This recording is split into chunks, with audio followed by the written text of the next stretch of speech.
Good morning. So in today's video we're going to try the ultimate practicality test to fit all of this in this. Let's be honest, not all of it's going to fit, but we're going to see how much of it we can actually get into this car, because and one of the things that I've questioned myself since buying this, the Abarth 124 Spider, is just how practical is it, and is it actually a good road trip car? Well, that's what we're about to find out.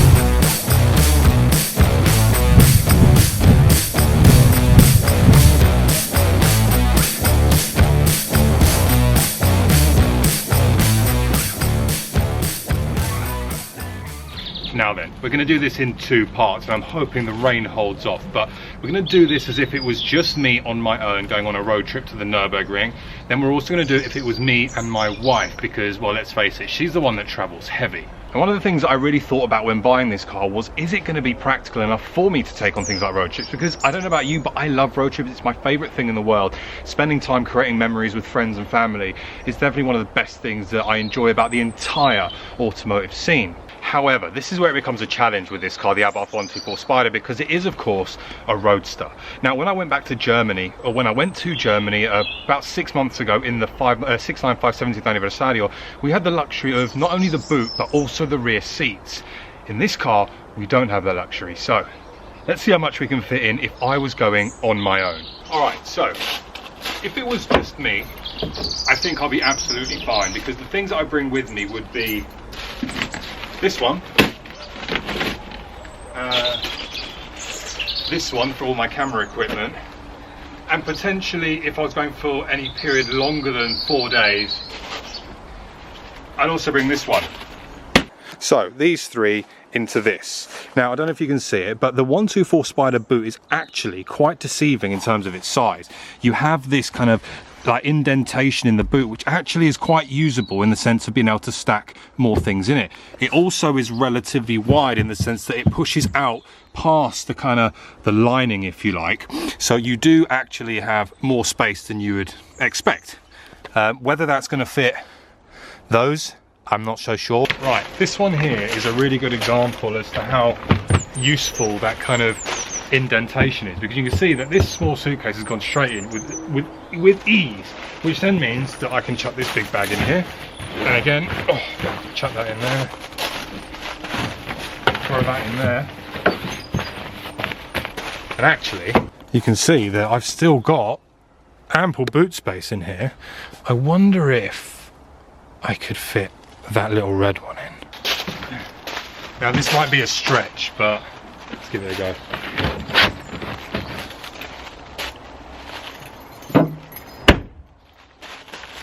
Okay, well, I wasn't expecting that. Now, I'm not going to lie, because when you make videos, you kind of plan them a little bit. I'd planned a few of the suitcases already to go in here. That wasn't part of my plan. So actually, that's an awful lot of flipping boot space, isn't it?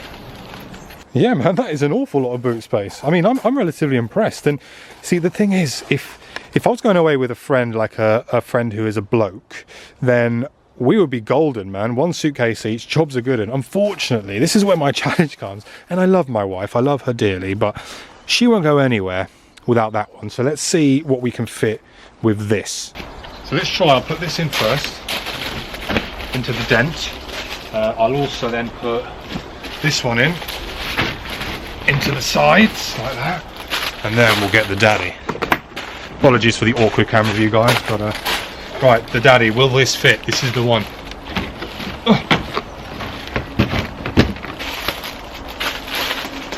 And there you go. The big daddy fits. Now, I'm just trying to think, because I reckon it would be we could quite easily do this, me and my wife. She takes the big one, I'll take the small one. I'll have to put some of my things in the big one. But yeah, this is doable. Whether or not I can fit this as well, that's a stretch, isn't it? All right, we're going to take advantage of that indentation we have down here for the blue one. Check, that fits. Now then, can this big one go in? Oh, it does fit. It does fit. I'm going to get really disappointed now when it doesn't close, aren't I? Ah! No, I don't want to force that. You can see it's kind of lifting the boot over here, and I don't want to ruin that.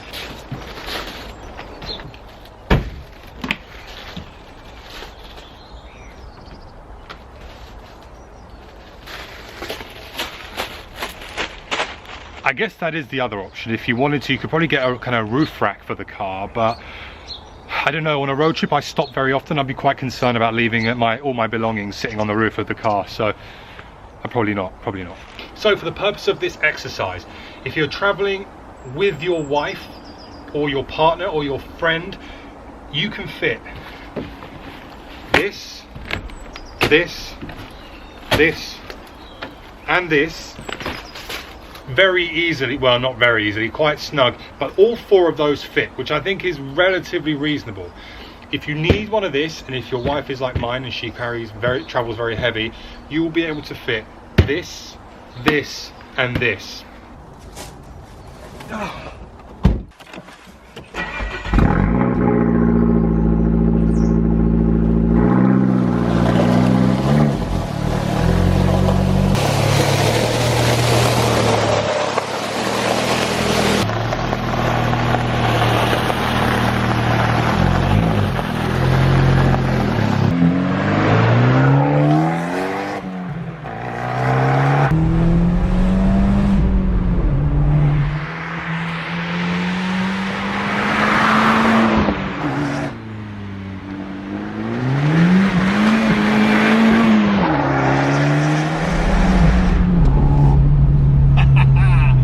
Roof down, it's happened again, it's cold, but the roof is staying down.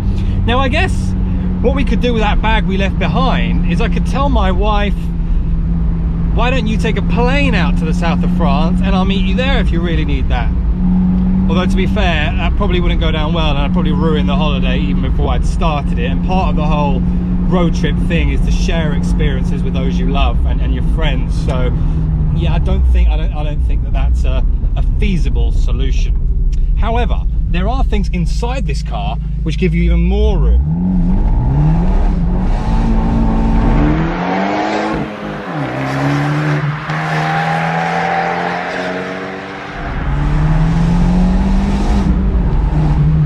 And I do stand by that this car in the summer with the Monza exhaust, soon to have a sports cat, that will be 2 videos time, is going to be incredible on a road trip. Absolutely incredible. Just listen to it. Brilliant thing. So in terms of kind of what you would need to make this a decent road trip car, so we managed to load the boot up, we've got the bags in the back, but now you get into that element of the drive and the stuff that you kind of do on a road trip. Now a lot of people are going to have like drinks and stuff like that, so one of the issues I've got in this car is I don't have cup holders, but I do have slots for cup holders, so really all I need to do is get them. They are quite expensive, they're like 200 quid from Abarth, so I'd have to probably find some eBay specials, or maybe if someone wants to make me some for a 3D printer, that would be really good. Let me know. The other thing is CarPlay and that kind of stuff. Well, as you guys know, I upgraded my car with Apple CarPlay, so I've got proper maps, I've got Spotify, I've got podcasts, I've got audio books, I've got all that stuff. So we're golden there, we're good there as well.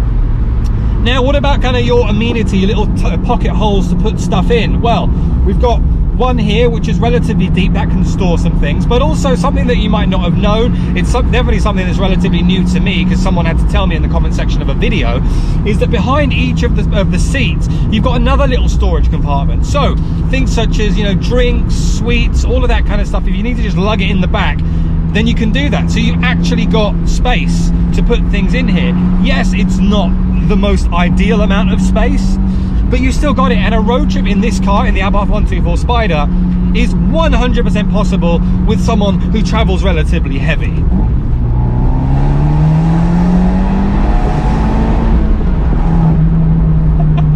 You just need nicer weather than what I've got right now. But this car does sound so good. It's going to sound so loud with the roof down once we fit the sports cat. Final thing, if you're doing a long drive, you need that comfort. When I drove from London to Germany in the 695, I genuinely was getting cramp in my right foot because the 695 didn't have any form of cruise control. I was literally accelerating with my left foot at some point just to give my right foot a break. Not recommended, by the way. But in this car, in the 124 Spider, we get cruise control. So really, what else do you need for a good road trip?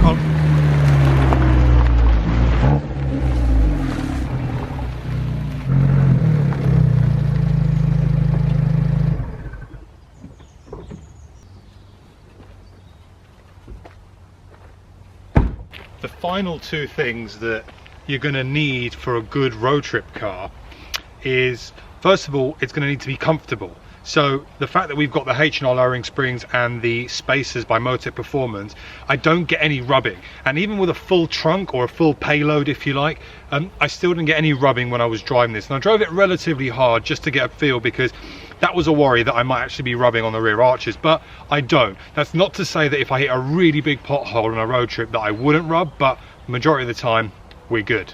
And probably the most important one of all, the most important thing you'll need for a good road trip car and a practicality element is going to be the seating position, because you're going to be in that car for a very, very long time. And I really did complain quite a bit about the 695 being quite a bit of a challenge on a long distance drive. But let me talk to you about the seats on this.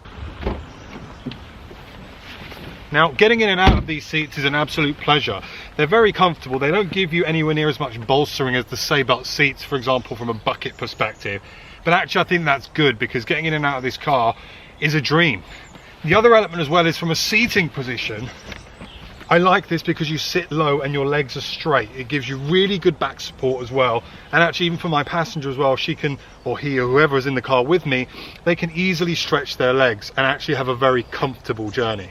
And so when we ask ourselves the question, is the 124 practical? Did it pass the practicality test? I think it did. And I'm surprised at how much we managed to fit in the boot.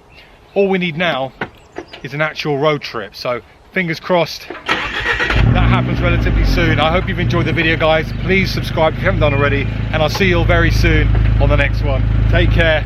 Bye bye.